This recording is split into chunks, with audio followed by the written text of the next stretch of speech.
Jail से कैसे बुलाओगे किसी बंदे को? Order 16A attendance of witnesses confined या डिटेन इन प्रिजन। तो कोई ऐसा विटनेस है जिसको आप बुलाना चाहते हो और वो बंदा, वो विटनेस जेल में है, तो फिर आप क्या करोगे? तो एक बार खुद सोच के देखो क्या करोगे, सोचो। अब जेल में ऐसा तो नहीं है कि भाई सिविल केस है, चल भाई अब जाके उसके पास चलते हैं, जेल में मिलके आएंगे, उसको बोलेंगे आज ही उस तारीख पे, ऐसा तो नहीं होता। अब होगा क्या? आप उस जेल के सुपरिटेंडेंट ऑफिसर इंचार्ज को बोलोगे कि इस XYZ पर्सन को XYZ केस में ABCD केस के अंदर एज अ विटनेस प्रोड्यूस होना है। तो प्रिजन, पहले आप तो डेफिनेशन इसके अंदर सबसे पहले रूल 1 में लिखा है प्रिजन की डेफिनेशन। तो प्रिजन की डेफिनेशन समझ लो पहले, तो प्रिजन से ही बुलाना था ना। तो प्रिजन क्या होता है? कोई भी एक ऐसी प्लेस, कोई भी एक जगह हो सकती है जो कि स्टेट गवर्नमेंट ने बाई जनरल या स्पेशल ऑर्डर से कह रखा है be a subsidiary of jail. Jail की ये कोई एक सब्सिडरी, एक उसका एक छोटी ब्रांच कह सकते हो। और एनी रिफॉर्मेटरी बोर्स्टल इंस्टीट्यूशन या अदर इंस्टीट्यूशन लाइक नेचर। तो कोई भी ऐसा रिफॉर्मेटरी एरिया भी है कि चलो इसे रिफॉर्म किया जाएगा। किसका रिफॉर्म? मान लो किसी इंसान से कुछ गलती हो गई है as in a criminal case, और उसको ना कि कोई ऐसे जेल में भेज के ये डिसाइड किया गया एक रिफॉर्मेटरी, उसको सुधार गृह भेजा जाएगा जहां पे उसको रिफॉर्म किया जाएगा, उसको समझाया सिखाया जाएगा, एक सोसाइटी में रहने के लिए उसको एक अच्छा इंसान बनाया जाएगा और बताया जाएगा जो आपसे गलती होगी बेटा वो ऐसे से गलती हो गई है, अब आप उसको समझो और ठीक हो जाओ और नया कुछ काम सीखो ताकि आप सोसाइटी में जाके काम धंधा करके कुछ खा पी सको, कमा सको। तो कोई भी ऐसी रिफॉर्मेटरी वाली जगह को भी एक तरह से प्रिजन कहा जा सकता है। ये डेफिनेशन में इंक्लूड कर रखी है। तो देखो ये इंक्लूड वाली बात आ गई ना, प्रिजन इंक्लूड, प्रिजन इंक्लूड्स, तो ये चीजें इंक्लूड होती हैं अपने आप में। तो ये आ जाए रूल 2। रूल 2 क्या है? Power to require attendance of prisoner to give evidence. तो ये पावर है किसके पास है? Where it appear to a court, court के पास पावर है। अब आ जाओ, वही सेम बात आ गई यहां पे, सेम चीज। एक्सपेंसेस कौन पे करेगा? तो expenses to be paid into court, court के अंदर पे किया जाएगा। Require the party at whose instance, जिसके लेवल पे वो बंदा आना चाहता है ना, कि भाई मैं मान लो किसी पर्सन को बुला रहा हूं किसी प्रिजन से, तो मैं उसका क्या नाम है अपना उसका एक्सपेंसेस दूंगा, उसका किराया दूंगा आने जाने का, उसका एक दिन का दूंगा। या फॉर हुज बेनिफिट, या जिसके बेनिफिट के लिए वो इंसान आ रहा है, the order is to be issued to pay into court, court के अंदर मेरे को कुछ ना कुछ फीस पे कर देनी होगी कि सर ये रही फीस, बुलाओ उसको, सम्मन करो। ये देखो अब आ जाता है रूल 5। रूल 5 क्या कहता है? Officer in charge of a prison to abstain from carrying out order in certain cases. ठीक है, क्या क्या चीजों में है? Is certified by the medical officer attached to the prison as unfit to be remove from the prison by reason of sickness. या अब इसमें रूल क्या है कि मान लो कोर्ट के अंदर हमने सम्मन भिजवा दिया कोर्ट के थ्रू, किसको? प्रिजन में भिजवा दिया। अब वो किसी प्रिजन में हमारा बंदा है जिससे एविडेंस करवाना है, जिससे विटनेस है वो हमारा, और अब ये जाता कैसे है? मैंने बता दिया कि वो डायरेक्ट तो हम जा नहीं सकते जेल में, अब जेल में हमें जाना अच्छी बात नहीं है तो अब जाना कैसे जाएगा? वो जाएगा जेल के सुपरिटेंडेंट या जेल ऑफिसर को हम सम्मन भिजवाएंगे, कोर्ट के थ्रू भिजवाएंगे, बाय कोर्ट ऑर्डर, और कोर्ट का सम्मन जाएगा। अब क्या है कि ऐसा कौन सा इस रूल के अंदर लिखा है? रूल 5। इस रूल के अंदर लिखा है कि क्या जो जेल ऑफिसर है वो उस ऑर्डर को मानने से मना कर सकता है? तो जी हाँ, वो मानने से मना कर सकता है, लेकिन कंडीशन क्या है? अब ऐसे तो ना मना कर देगा, नहीं मानते हम कोर्ट की बात, ऐसे नहीं होगा। अब रीजन क्या है कि जब मेडिकल ऑफिसर सर्टिफाइड कर दे, मेडिकल ऑफिसर कहे कि अब हम उसको रिमूव नहीं कर सकते प्रिजन से क्योंकि वो अनफिट है, अनहेल्दी है, वो कोर्ट तक नहीं जा सकता, देन जो इंचार्ज होगा, ऑफिसर इंचार्ज प्रिजन का, वो मानने से मना कर देगा कि, और लिख देगा रिटायर। मानने से मना का मतलब ये नहीं होता कि अब वो एक कोर्ट रूम की डिसरिस्पेक्ट कर रहा है, नहीं, मानने से मना मतलब वो कह देगा sir we are not able to comply with this order, next date में हम जो भी आप अवेलेबल होगी बिफोर द कोर्ट हम इस प्रिजन को ले आएंगे। आज नहीं ला सकते क्योंकि some XYZ reason medical officer ने कहा है कि he is unfit to be produce in the court, है ना। तो अब आप आ जाओ नेक्स्ट इंपॉर्टेंट रूल में। नेक्स्ट इंपॉर्टेंट रूल हमारा होगा ऑर्डर 17 से रिलेटेड, जो कि है एडजर्नमेंट। अब एडजर्नमेंट क्या होता है, सबसे पहले तो समझो एडजर्नमेंट होता क्या है। एडजर्नमेंट क्या है, आज की कोई डेट लगी है कोर्ट के अंदर, आज हियरिंग है, कोर्ट की डेट लगी हुई है और आप जाके कोर्ट में कहते हो कि सर या मैम आज हम ये वाला काम नहीं कर पाएंगे, आज हम डेट पे नहीं आ पाएंगे, हमें नेक्स्ट डेट दे दो विदाउट उस दिन विदाउट कुछ काम हुए, विदाउट कोई ऐसा या बेसिक लीगल वर्क हुए, आप नेक्स्ट हमें डेट दे दो, उस डेट पे हम आकर जो सेम प्रोसेस चल रहा है हम उसको पूरा करेंगे, उसको कंप्लाई करेंगे। तो जब आप सिर्फ डेट मांगते हो एक विदाउट कोई उस दिन पर्टिकुलर कोई सॉलिड काम हुए, ग्राउंड लेवल पे कुछ काम हुए, तो आप कहते हो कि हम एडजर्नमेंट मांग रहे हैं, ठीक है। तो ये है ऑर्डर 17 एडजर्नमेंट। अब एडजर्नमेंट ऐसे ही नहीं है कि अनलिमिटेड टाइम, आज भी आके डेट मांग ली, कल भी आके डेट मांग ली, फिर तो वो तारीख पे तारीख ही चलता रहेगा।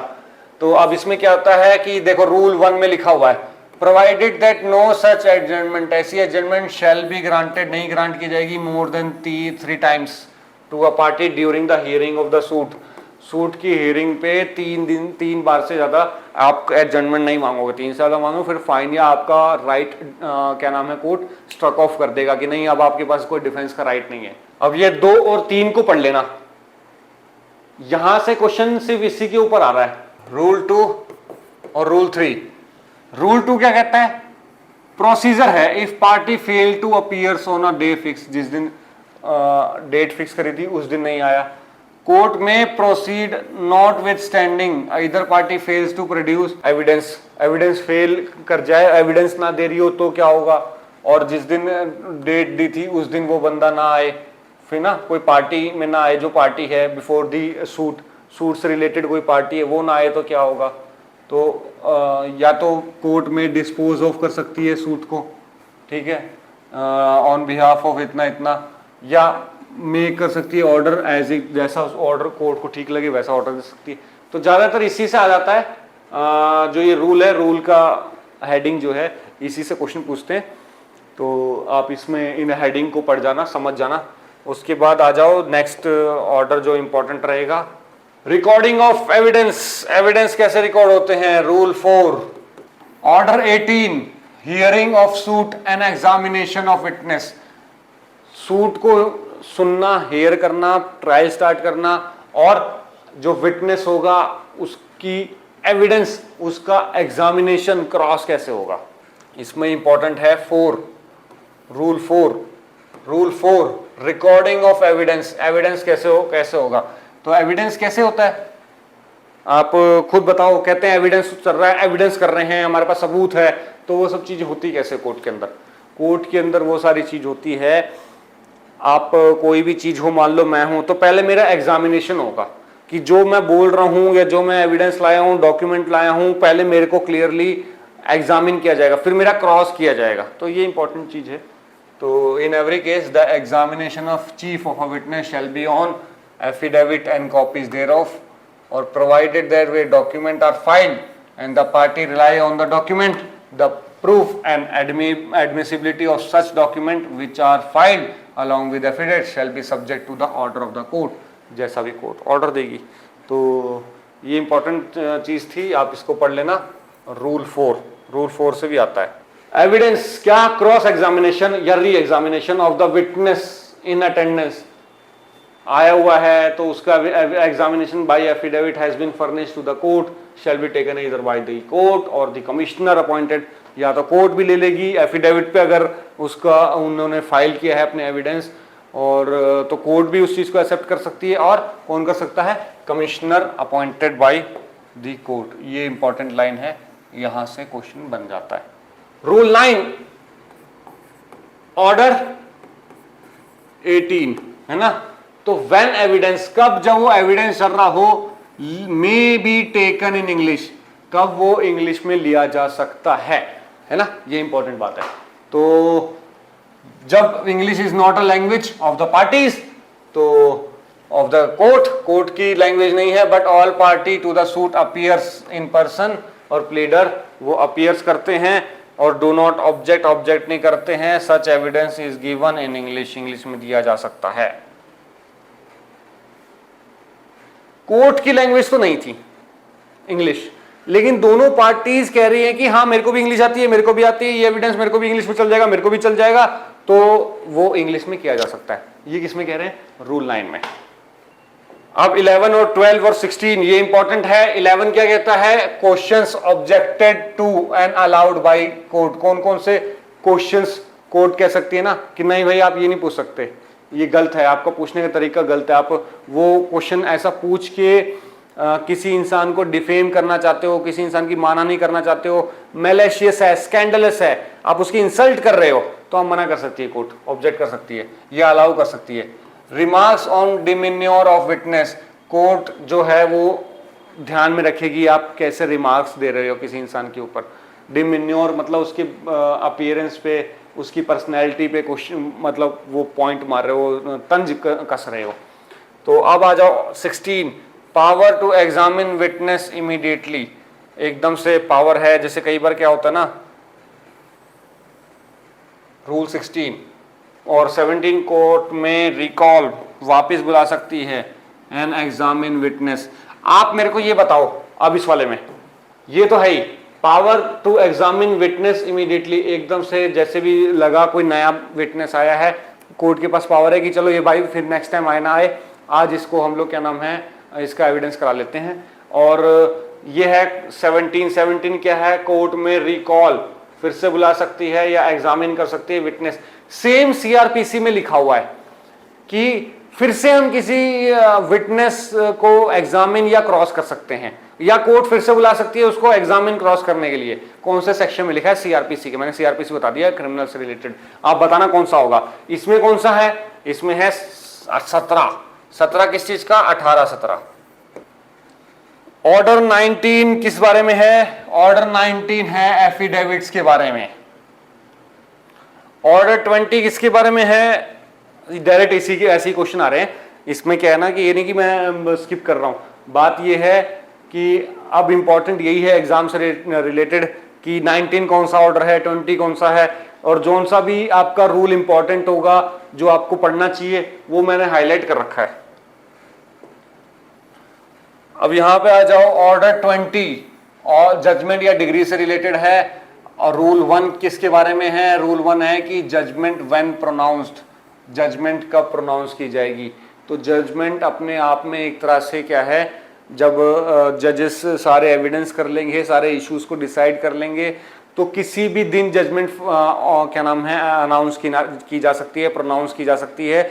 चाहे वो सेम डे प्रोनाउंस की जा सकती है, चाहे कोर्ट कुछ दिन बाद बोल दें कि मैं नेक्स्ट 3 दिन बाद, 4 दिन बाद, नेक्स्ट डे मैं इस जजमेंट को सुनाने वाला हूं। तो अब आपका ये है नेक्स्ट इंपॉर्टेंट जो आपका रूल होगा वो है रूल 3। रूल 3 किसके बारे में है? रूल 3 बारे में है judgment to be sign, sign की जाएगी जजमेंट। कौन साइन करेगा? तो जो जज साइन करेगा उसमें डेट डालेगा किसी भी ओपन कोर्ट में कि हाँ ये मेरी जजमेंट है। अब आ जाओ रूल 6A, जजमेंट दे दी, सिविल केस है, जजमेंट हो गई। अब उसी सेम जजमेंट पे डिग्री पास होती है कि उसी सेम जजमेंट से ही रिलेटेड उसी जजमेंट को देख के डिक्री बनाई जाएगी। और डिक्री कितने दिन के अंदर बनानी है? जब जजमेंट पास हो जाए तो वो डिक्री देखो, ये देखो रूल 6A ये है विद इन 15 डेज, है ना, 15 दिन के अंदर। 6B क्या कहता है? ये 6A है। 6B कहता है copies of judgment when to be made available. जो जजमेंट की कॉपी हमें वो पार्टीज को दे देनी पड़ेगी ना। तो ये है डेट ऑफ डिक्री कौन सी होगी। अब ये इंपॉर्टेंट चीज है, जजमेंट तो आपने सुना दी और 15 दिन के अंदर अंदर हमें क्या करना होता है? डिक्री सुनानी होती है। तो अब ये डिक्री की कौन सी डेट होगी? किस दिन माना जाएगा कि डिक्री, जिस दिन डिक्री बना देंगे उस दिन? नहीं। तो डिक्री का क्या होता है? वही वाली डेट मानी जाएगी जिस दिन जजमेंट की डेट थी। ठीक है, प्रोसीजर वेयर जजेस has vacated the office before. अब जज वेकेट हो गया, ये जज की पोस्टिंग आ गई और डिक्री साइन नहीं किया था, तो जो नेक्स्ट आपका जो भी कोर्ट में होगी, नेक्स्ट में नहीं, जो कोर्ट होगा सबऑर्डिनेट होगा ना। मान लो मेरी कोई कोर्ट थी, मैं जूनियर सिविल जज पे था और मैंने कोई डिग्री दे दी, तो मैं अगर पोस्टिंग चला जाता हूं तो फिर नेक्स्ट टाइम जो मेरे सीनियर जज थे ना, जो सीनियर सिविल जज होंगे जिनके मैं अंडर हो सकता हूं, उन जिनका सबऑर्डिनेट हूं मैं, वो उसको साइन कर देंगे। ये किस में है? ये है रूल 8 में।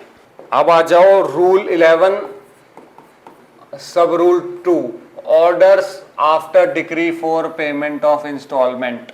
ठीक है, और रूल 12 क्या कहता है? डिक्री फॉर पोजेशन एंड मीन प्रॉफिट। तो where suit is for the recovery of possession immovable property का, और फॉर रेंट मीन प्रॉफिट द कोर्ट में पास अ डिक्री।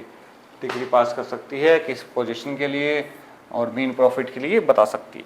अब सबसे इंपॉर्टेंट, ये बहुत सुनने में आता है या कोर्ट में बहुत यूज होता है, ये वाला ऑर्डर 21 किसके बारे में? एग्जीक्यूशन के बारे में है ना, कि जो भी आपने जजमेंट या डिक्री दी है, अब उसको एग्जीक्यूट कराना है, उसको लागू करवाना है। तो ये बहुत काफी लेंथी ऑर्डर है, 105 के आसपास इसके अंदर रूल हैं, लेकिन सारे नहीं पढ़ने, 4-5 रूल हैं बस, वही इन्हीं से क्वेश्चन फ्रेम हो रहा है और वहीं से होता है, तो आप खाली उनको पढ़ोगे।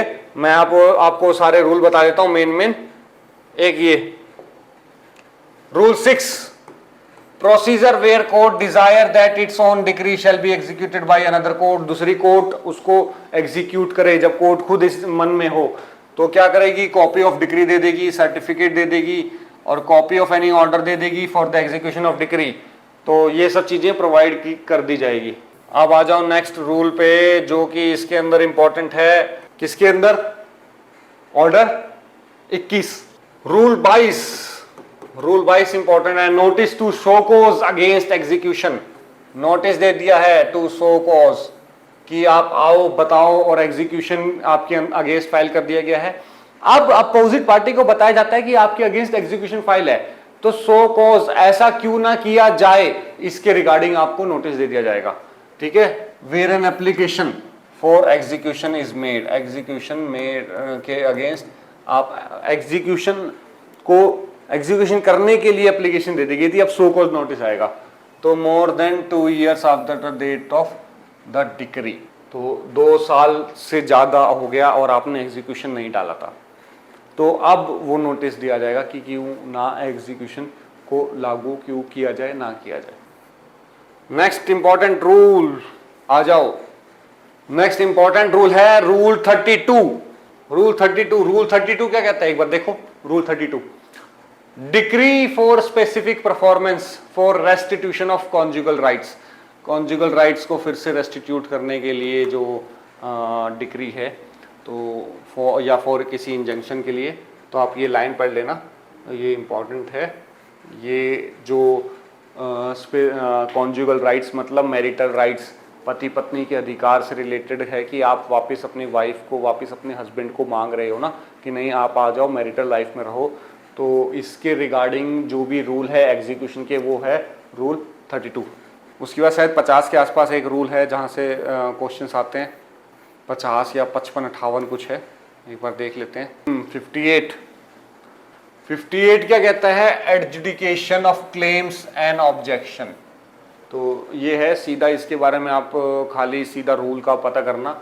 रूल 58 जो कि है एडजुडिकेशन। एडजुडिकेशन मतलब एक तरह से किसी चीज के ऊपर ऑफिशियली डिसाइड करना ऑफ क्लेम्स का या ऑब्जेक्शन का, अटैचमेंट ऑफ प्रॉपर्टी से रिलेटेड। तो ये इंपॉर्टेंट था। उसके बाद आ जाओ जो जहाँ से जो रूल से क्वेश्चन आते हैं, उसके बाद शायद एक अब लास्ट में आता है जहाँ से पूछा जाता है, 90 के आसपास है शायद, वहाँ से पूछा जाता है 90। वाह। तो रूल 90 जो कि है किसके बारे में है? Application to set aside.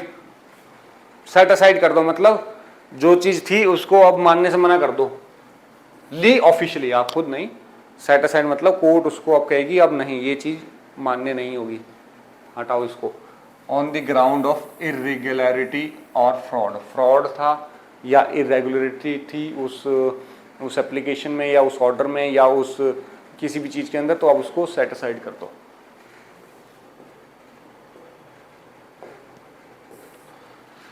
तो ये अपना है 21 के बाद देखो बस ये खत्म हो गया। 104, 105, 105 लास्ट है शायद, 106 लास्ट है। उसके बाद देखो ये इंपॉर्टेंट है, इसमें सीधा आपको बस ऑर्डर का नाम पता होना चाहिए। ऑर्डर 22 कौन सा है? ऑर्डर 22 है death, marriage and insolvency of parties. Order 22 के बारे में पता होना चाहिए कि उसकी मेन हेडिंग क्या है। ऑर्डर 22 की वो है डेथ, मैरिजेस और इंसॉल्वेंसी और पार्टीज। ठीक है, इसके अंदर ऑर्डर 22 के अंदर 6 और 7 रूल इंपॉर्टेंट हैं जो आपको पता होना चाहिए। रूल 6 और रूल 7। रूल 6 क्या आता है? No abatement by reason of death after hearing. जब हियरिंग स्टार्ट हो गई है और उसके बाद किसी पार्टी की डेथ हो जाती है तो अब वो केस ऐसा नहीं है कि नहीं खत्म हो गया, नहीं, उनका लीगल रिप्रेजेंटेटिव के थ्रू वो केस चलाया जा सकता है।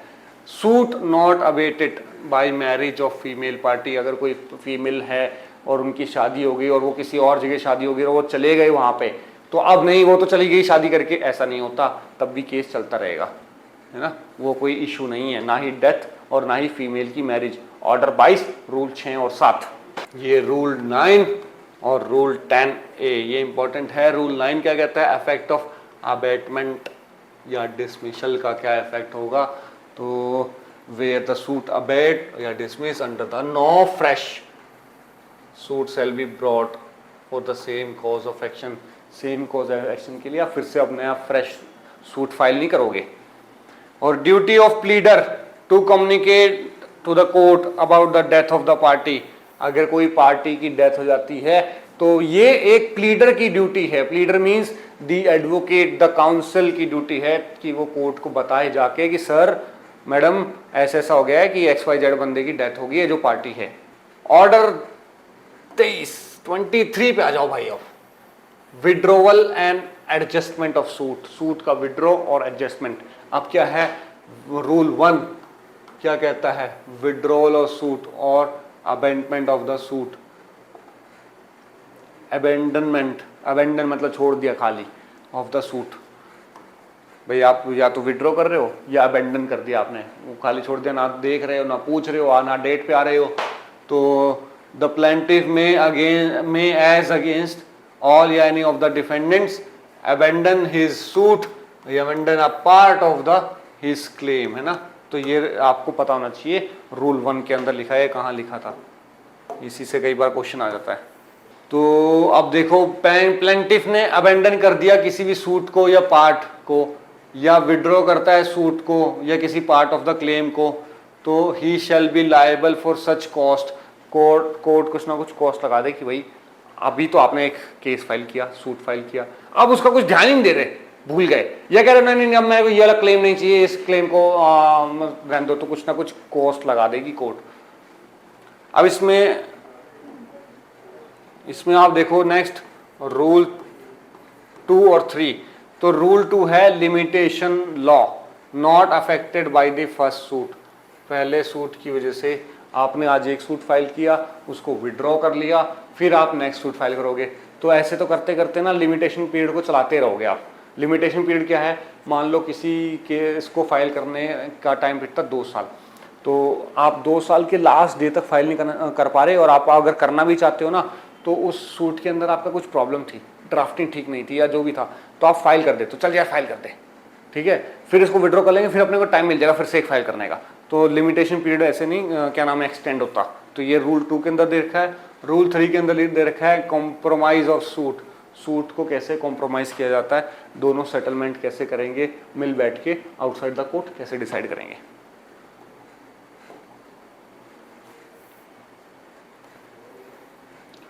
बार to suit 3A। Rule 3A क्या कहता है? No suit shall lie to set aside a decree on the ground that the compromise on which the decree is based was not lawful. ये important है, आप एक बार देख लेना 3A को। फिर ऑर्डर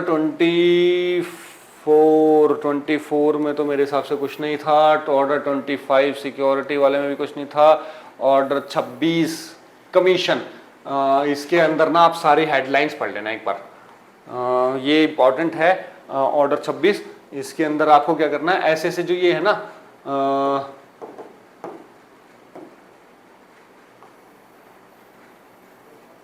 ये ऑर्डर 26 कमीशन के बारे में। तो पहला पार्ट है commission to examine witness. Witness को एग्जामिन करने के लिए भी कमीशन इशू कर सकती है कोर्ट। तो एक इस चीज को पढ़ लेना। और किस चीज के लिए कर सकती है, और किसके लिए कर सकती है, देखो अब commission for examination of any person resident within the local limit of the jurisdiction of court.